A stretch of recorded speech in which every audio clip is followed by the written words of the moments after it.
Okay, welcome to this tutorial. In this tutorial we're going to show you how to loop through each row in a database where the database is a mysql database. So first of all we're going to create the connection. This is what this code does. Basically we're specifying the host name, the username and the password to actually establish the database connection.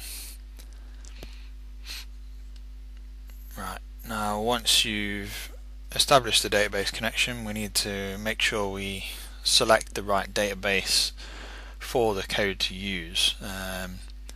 On a lot of hosts you'll have an underscore with your username in, so make sure that's right, otherwise you'll get an error.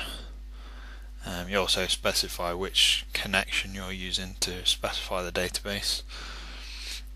Next of all, we're going to query the database to actually fetch the rows out. So basically this is done through SQL code. If you haven't had any experience of SQL code, this is a very simple select statement where it's grabbing all the data from the table where a certain condition is there. For example, if the status is 1, which could be if it's active. Now we're going to actually run the query using the mysql query function in PHP, and we're running that against the database connection. Once we've run the query, we need to loop through the actual rows in the database to grab the data. This is where a while statement comes in. Basically it's fetching one row, and then once it's finished with that row, outputting it, it'll fetch the next row and so on until all of the rows have been fetched. Obviously if there's thousands and thousands of records, this is going to have an impact on the server.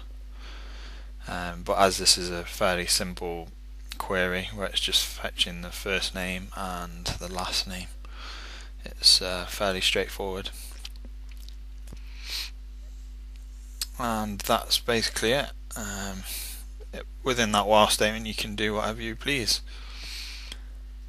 Yeah, so we're just basically outputting the first name, the last name, and then breaking the row so it goes on to the next line for the next record, and that's fairly straightforward really. Obviously replace those for what the columns are in your database table. And last of all, we'll have to close the mysql connection, which is very important to stop memory leaks. Hope you enjoyed this tutorial. Please leave comments if you found it useful. Thanks a lot. Bye.